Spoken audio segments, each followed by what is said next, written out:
சொந்தங்களே, இது உங்கள் தமிழ் சமூகம் சேனல். இந்த காணொலியில நம்ம முக்கியமா கௌரவ விரிவுரையாளர்களின் போராட்டத்தை பத்தி பார்க்க போறோம். சென்னை கல்லூரி கல்வி இயக்குனர் அலுவலகத்துல தொடர்ந்து 11வது நாட்களாக இன்றும் போராட்டம் செய்ய இருக்கின்றார்கள். அவர்களது கோரிக்கைகள் என்ன, எதற்காக 11 நாட்களாக போராடுகிறார்கள் என்பதை பற்றி தொடர்ந்து பார்ப்போம். ஒரு கௌரவ விரிவுரையாளர் அவரிடம் தற்போது என்ன கோரிக்கை, அதற்கு எதற்காக போராடுகிறார்கள் என்பதை பார்ப்போம். வணக்கம். நான் சிவகங்கை மன்னர் துரைசிங்கம் அரசு கலைக் கல்லூரியில் பொருளியல் துறையில் முதல் சுழற்சியில் கௌரவ விரிவுரையாளராக பணியாற்றி வருகிறேன்.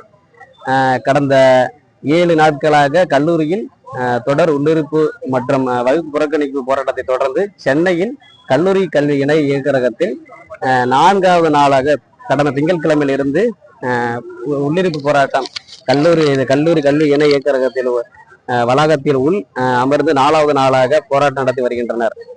எங்களது 5 அம்ச கோரிக்கையை வலியுறுத்தி தற்பொழுது போராட்டம் நடைபெற்று வருகிறது. இதில் முக்கியமாக கவனிக்க வேண்டிய விஷயம் என்னவென்றால், திராவிட மாடல் அரசு சமூக நீதியை பற்றி மக்களிடையே பேசிக்கொள்ளும் இந்த அரசு தற்பொழுது நாங்கள் கல்வி போதிக்கக்கூடிய மாணக்கர்களுக்கு படிப்பு உதவித்தொகை, PhD படிக்கக்கூடிய ஆராய்ச்சி மாணவர்களுக்கு 30 முதல் 40, 50 என்ற தொகையில் ஊதியத்தொகை ஊக்கத்தொகையாக வழங்குகின்றனர். ஆனால் எங்களுக்கு 25,000 மட்டுமே எங்களுடைய மாத சம்பளமாக இருக்கின்றது.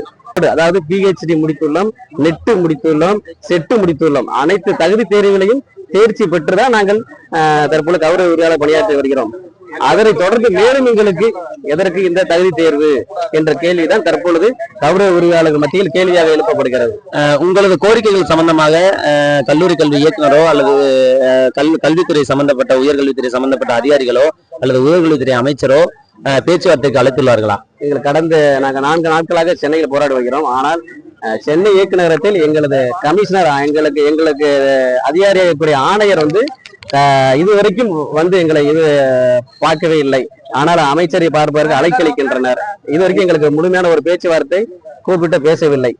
ஆகவே இது முழுமையான பேச்சுவார்த்தை கூப்பிட்டு எங்களுடைய 5 அம்ச கோரிக்கையை முழுமையாக நிறைவேற்றும் பட்சத்தில் நிறைவேற்றினால் மட்டுமே நாங்களுடைய போராட்டம் கைவிடப்படும் என்பதை உறுதியளிக்கிறோம். தங்களது கோரிக்கைகளை வலியுறுத்தி தொடர்ந்து 11 நாட்களாக போராடி வருகின்றனர். கௌரவ விரிவுரையாளர்கள் தங்களது கோரிக்கைகள் 5 அம்ச கோரிக்கைகள் நிறைவேறும் வரை தொடர்ந்து போராடுவதாக கூறியிருக்கின்றனர்.